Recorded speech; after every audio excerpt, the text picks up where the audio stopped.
Sí, bueno. Bueno, buenas tardes con todos y con todas. Mi nombre es José Carlos Fernández. Voy a hacer la presentación que está relacionada a la tesis de doctorado que estoy trabajando en Estados Unidos, en la Universidad de Harvard, que es una tesis de historia social, pero que el objeto que estoy historizando es justamente el derecho, las prácticas legales e incluso el pluralismo jurídico. Así que por eso creo que tengo una conversación interesante con las presentaciones que hemos tenido y con la que viene. Así que voy a frente a la presentación.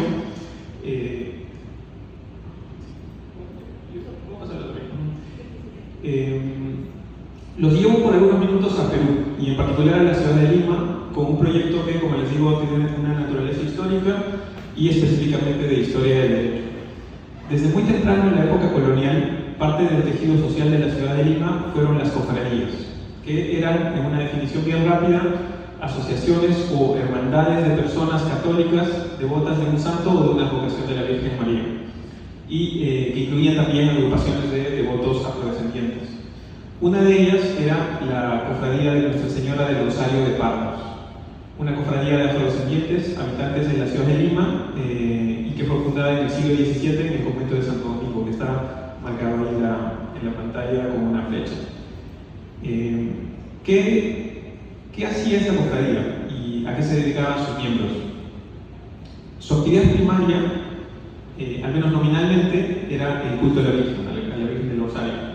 En sus gastos, en los archivos, se encuentran pagos por flores, velas y mantos para la Virgen del Rosario. En sus inventarios aparecen una urna, un altar y una Virgen del Trono con su niño de madera. Y sus actividades aumentaron en Semana Santa y en octubre, la fiesta de la Virgen del Rosario. Pero la cofradía también se ocupaba de sus miembros en actividades de ayuda mutua, especialmente en el momento de la muerte. En sus gastos se encuentran la compra de mortajas, que son hábitos de monjes con que se volvían a los difuntos. En sus inventarios aparecen también banderas de pala negras que se utilizaban en los cortejos fúnebres.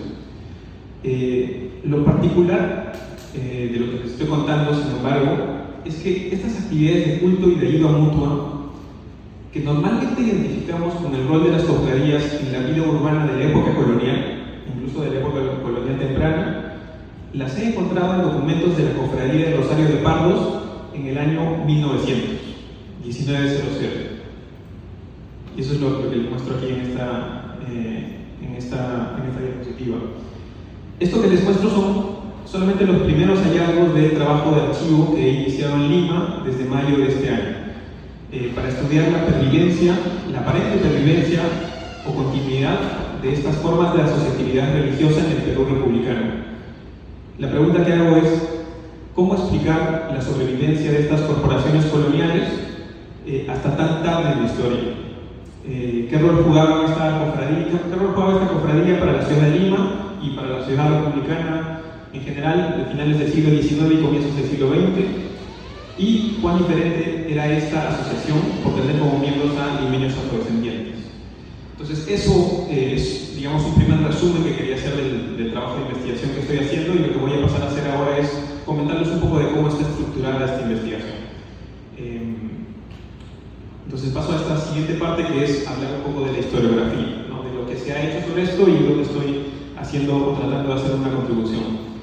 La historia de las cofradías podría tener diferentes formas de entrar, pero el eje del proyecto es el derecho, como les decía, y específicamente el intento de hacer una historia social de las prácticas legales en relación a la tenencia de propiedades y propiedades urbanas en particular.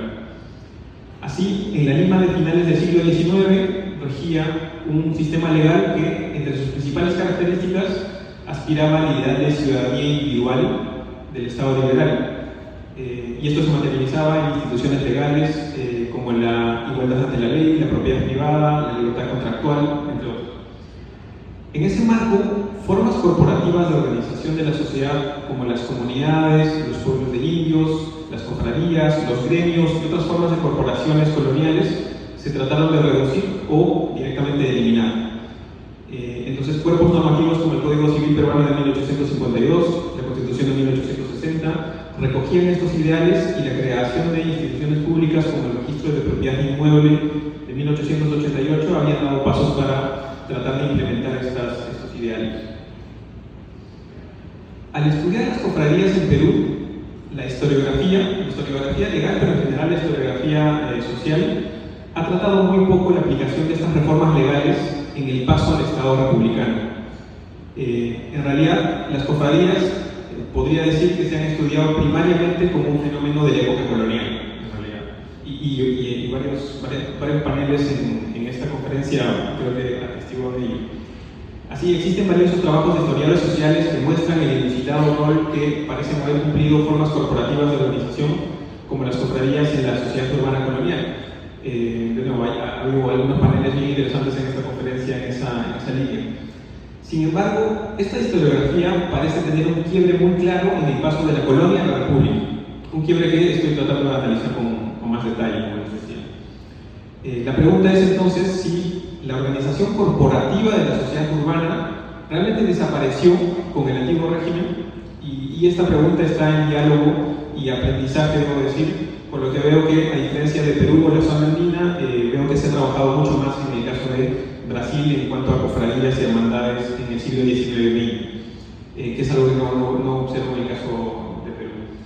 Así que bueno, eso es en cuanto a la historiografía. Ahora los llevo a las discusiones que son las que más me están gustando en los últimos tiempos, que son las discusiones sobre archivos. Las cofradías y otras formas de contratación inmobiliaria del antiguo régimen las encontré primero cuando trabajaba como abogado, no como historiador o como aprendiz de historiador, sino como abogado. Así, mi proyecto se basó originalmente en algunos archivos jurídicos, como el Registro de Propiedad Inmueble de Lima, en los que empecé a observar la pervivencia de estas formas de organización corporativa que, cual dinosaurios caminando entre nosotros, parecían sobrevivir mucho más allá de lo que parecía ser superior, ¿no? Y yo estoy hablando de los años 2000, del siglo XXI. Este registro de propiedad inmueble que menciono es una base de datos de información valiosa, por lo general consultada por litigantes para trámites administrativos y mayormente no por investigadores, ¿no? Ya sean antropólogos, historiadores, etc. Y ahí aparecen hasta hoy cofradías como propietarias de inmuebles, y les muestro algunos ejemplos ahí en la pantalla. Algunas cofradías que aparecen, incluso cómo se ven las partidas registrales, que algunas hasta hoy están vigentes. Pero como mencioné, lo que he empezado en esta etapa de mi proyecto es ampliar ese trabajo de archivo en los repositorios y archivos en Lima, con los cuales todavía no tenía una familiaridad previa antes de hacer el proyecto de doctorado. Y eso es lo que quiero mostrarles como en una mirada superficial. Primero, el archivo judicial del Archivo Nacional de Perú. De una primera mirada superficial, de nuevo al archivo de la Corte Superior de Justicia de Lima en el periodo que estoy estudiando, fines del siglo XIX, el sistema ahí, en lo que respecta al archivo judicial, parece seguir la lógica de las normas oficiales, principalmente del Código Civil, del Código Procesal Civil, etc., de las leyes. Pero, digamos, ahí, lo que les comentaba, la idea de hacer una historia social del derecho es mirar otros espacios donde también el derecho se manifieste, ¿no? Y para quienes han tenido la experiencia de trabajar como abogados, saben cuánto de derecho en realidad se produce fuera de las cortes judiciales, ¿no? Y lo que quiero comentarles es dónde son estas otras fuentes primarias donde tal vez se puede encontrar ese derecho siendo producido más allá de las discusiones propiamente judiciales. Y paso a esos otros ejemplos que quiero repasar. Primero están los catastros, contenidos también en el Archivo Nacional en Perú.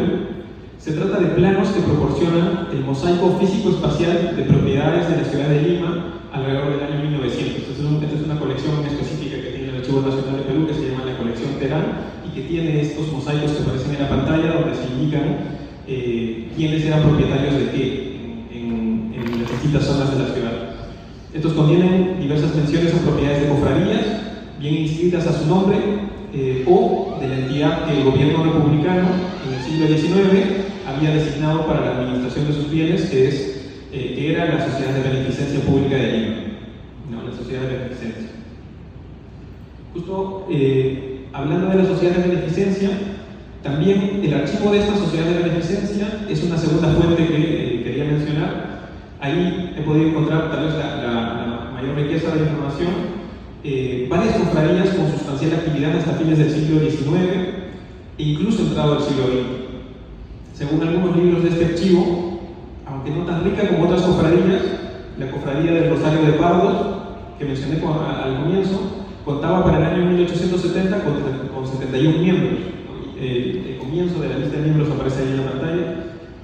Y tal vez lo más interesante es que, más allá de las actividades de culto y de ayuda mutua, tenía una interesante presencia en la administración inmobiliaria. Tenía una relevancia en la administración inmobiliaria del centro de la ciudad de Lima, lo que hoy día es el centro de la ciudad de Lima. Por ejemplo, entre 1859 y 1903 participaron en la litigación de unos derechos de censo sobre 2 inmuebles en una calle céntrica de Lima llamada la calle de Monopinta.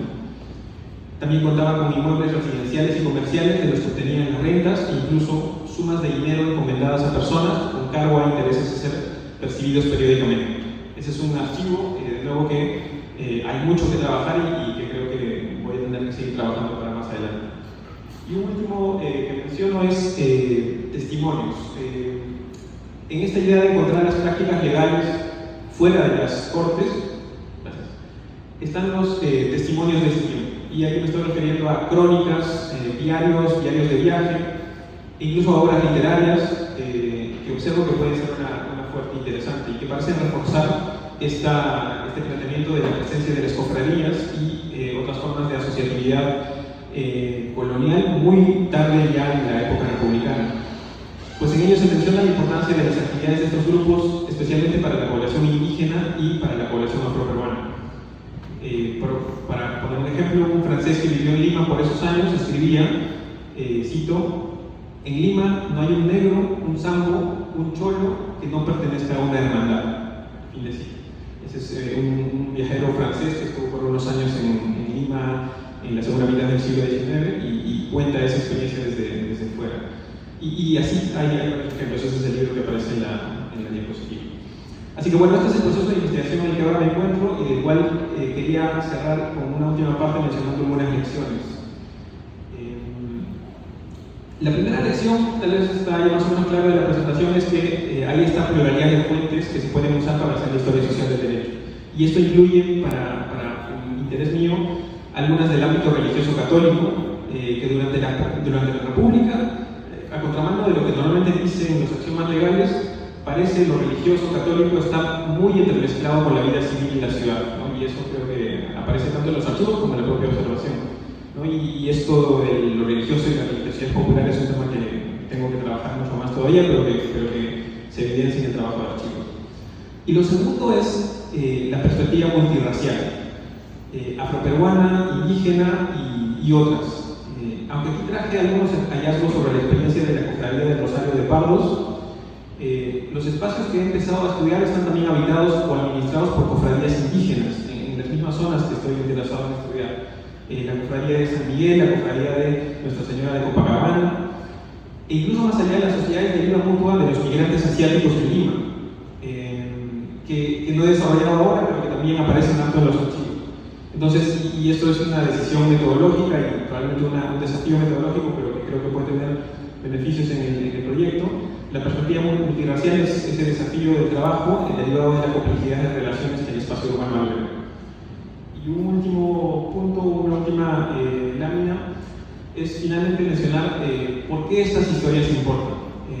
Mi respuesta a esta pregunta, ahí el profesor Alejandro de la Fuente dijo, no digo preguntarse por qué las historias importan, pero igual menciono porque creo que esto puede ser relevante incluso para debates contemporáneos, es que en los debates actuales sobre el desarrollo de las ciudades más grandes de Latinoamérica, y eso incluye Lima, incluye Sao Paulo, incluye Ciudad de México, ha sido difícil encontrar formas radicalmente distintas de concebir derechos a la vivienda y derechos al territorio, especialmente cuando estos son concebidos como derechos colectivos.